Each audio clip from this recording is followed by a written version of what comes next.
News out: Bill Beaumont has won the election for World Rugby Chairman. I think kind of no surprise. That's the feeling that things were going, and slowly over time, stories were emerging about which nations had voted for which candidate. These are the way the nations went. So the final total was 28-23, which I think is fairly close, considering Pichot really kind of put his campaign together fairly last minute-ish. I mean, I don't really follow the goings on at this level that intently, but it was interesting to see a bit of a fairly closely fought campaign. So I mean, the two guys are generally seen as the old guard versus the fresh guy wanting change. The almost 70-year-old versus the guy in his 40s. The amateur era guy, the lock, the professional era back. There's a lot of stereotypes. I mean, I had a brief read. I didn't read the whole things of all their kind of manifestos. To be fair, they said a little bit of the same stuff, but kind of different ways. I mean, people will have different reasons for voting for different ones. I'll go over the way they voted and maybe a few assumptions from what I interpret this to mean as well. But I mean, Bill Beaumont, seen as the status quo, the old guard guy, he said out in his first statement that this is not about being old guard. He said more representative and diverse international federation, not only supporting the old guard. So he's at least got the self-awareness to see that that's the way he is perceived. So I would say he's probably a pretty smooth customer in that regard. He talked about a global competition structure after 2023. I guess that's 4 years down the track, so or 3 years at this point, so I guess we'll see. Talked about it maybe including a global club game, but again, that's been more of Laporte's thing as vice chairman, because they kind of ran in tandem. Talked about Tier 2 being consulted and creating a global structure that serves the game as a whole. Okay, yeah, I mean, Tier 2 being consulted is pretty soft in terms of the way that's written. Talked about a coronavirus recovery working group, support the growth of the game. Talked about players who have already committed to one country being able to switch allegiance, which some people took to be a bit patronizing, to say that after guys have already served their time with a bigger nation like the All Blacks or England or something, that they might want to serve out the last of their years playing for another country which they have a connection to. But I mean, maybe that appealed to some, and I mean, because I guess the ideal would be you play for the country that you feel most connected to, no matter what. You don't just switch because you're not getting selected for the other one anymore. And moving beyond traditional territories. So kind of all nice stuff. I think that's stuff that we would all like to see. He's been praised a bit for for how the 2019 Rugby World Cup went on. Although obviously that was set in motion long before his time. So yeah, maybe we'll judge his time based on what happens when his successor takes over when he's done, because often that's the way it works. Pichot was maybe a little bit more extreme, talking about a global calendar.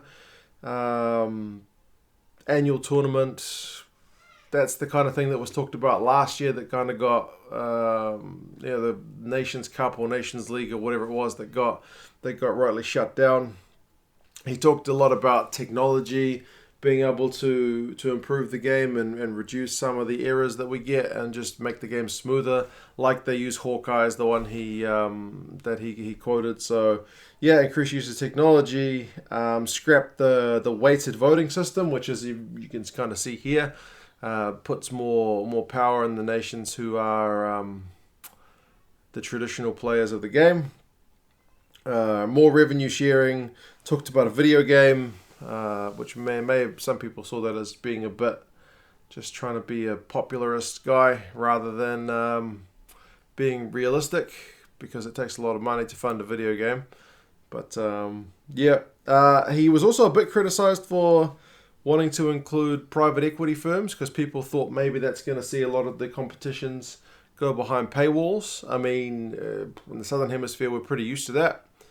all our big rugby comps are pretty much all behind paywalls, but I know the Six Nations and whatnot is free to air. The World Cup goes free to air in some countries in the Northern Hemisphere. So, yeah, and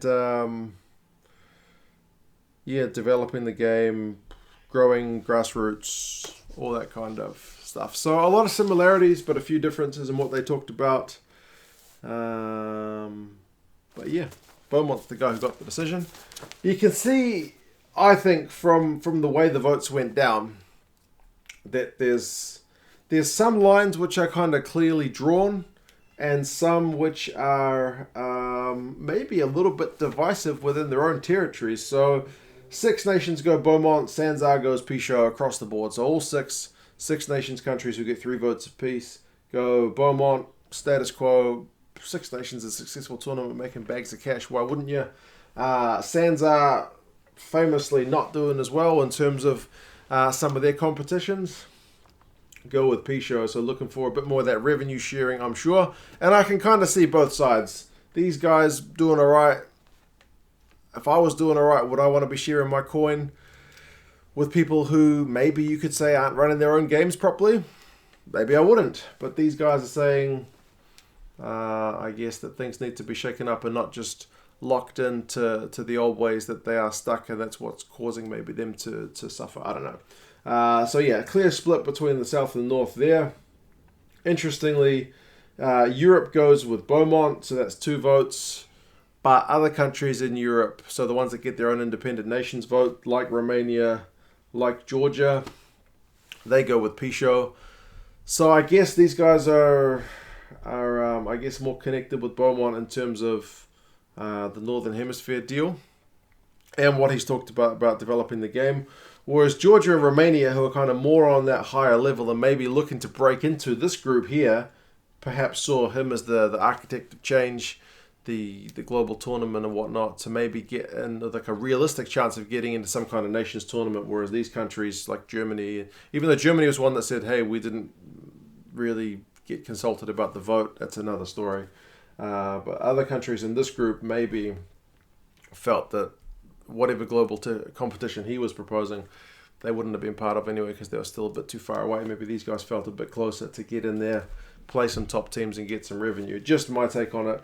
Africa is also an interesting one because you would have thought Africa has a close connection to South Africa, but no. And I read actually that a few times Rugby Africa has kind of shown South Africa the middle finger in terms of not supporting them in certain things like World Cup bid. I think it was for 2023 and stuff like that. So that's an interesting one, that the relationship doesn't seem to be that great. But again, that's all a bit above my head. It's just stuff that I have read in the last few weeks. South America and Uruguay going for Pichot is probably no surprise.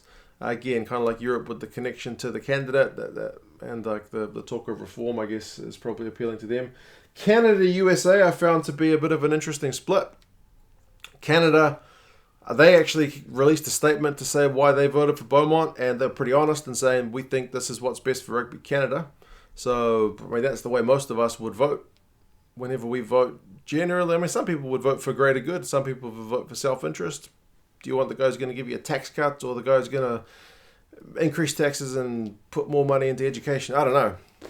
It's kind of personal preference. Maybe there's a bit of a Commonwealth connection there with Beaumont in Europe as well, whereas USA went the other way, although they've had their own financial troubles. So perhaps, again, the revenue sharing thing of Pichot was more appealing there. But it is a bit disconcerting to see Canada and maybe countries like Uruguay, South America, not on the same page, because geographically these guys are in each other's backyard. They are more likely to be playing games with each other, so you would like to think that they were all on the same page, but not so much. North America split their vote, so one each. I don't know how that works, but yeah, one apiece, so kind of nothing doing there. And another interesting split was Fiji, Samoa go Beaumont, although Beaumont's connection with Fiji has been another one that's been in the media a wee bit for a bit of dodgy goings on in Fiji and Oceania, so the other rugby playing countries apart from those ones, excluding New Zealand obviously, go Pichot. So another one where it seems a little bit divided. And likewise, you get Japan going Beaumont, whereas Asia goes Pichot. You might have thought, Japan maybe has a bit of a connection to Sanzar with the Super Rugby connection, but I don't think that relationship's been very good for a while. I think it's been pretty messy. So maybe, like, if you were Japan, would you be looking towards Europe, or would you be looking to Sanzar at this point? Because I don't know, in terms of finances, these guys seem to have their act a bit more together, whereas these guys seem to be looking to leech a bit more off that Japanese coin. But that's just my take on it. Anyway, so either way, Beaumont's your man. So I guess it is more status quo, but from what he has written, he is not just about doing the status quo. Obviously, it's kind of a political exercise. You've got to say what sounds good. So I hope that the vote, in terms of it being relatively close, kind of motivates him to stick to what he says, and to really look at developing the game globally, not keeping it as an old boys club, because other sports are definitely knocking on the door. Sports generally are under threat from a lot of other interests that people have these days that maybe they didn't back in Bill Beaumont's day. So yeah, I hope he's on the ball with that, and wish him good luck. Hopefully Pichot is around for the next time, although he may have to compete with Laporte, you would think, because that's the kind of natural progression that you would be looking for in terms of your roles. But yeah, we'll see how things go. What do you guys think? How do you think about the voting? Do you think this is a good decision in terms of Beaumont's experience, and do you believe his ability to do what he said on the tin, which was to develop the game globally? Or do you think a bit of a more revolutionary change in terms of what Pichot was proposing was necessary? Are you glad him and the talk of his private equity firms didn't get close to the top job? You guys let me know your thoughts. I'll talk to you again soon. Cheers, guys. See ya.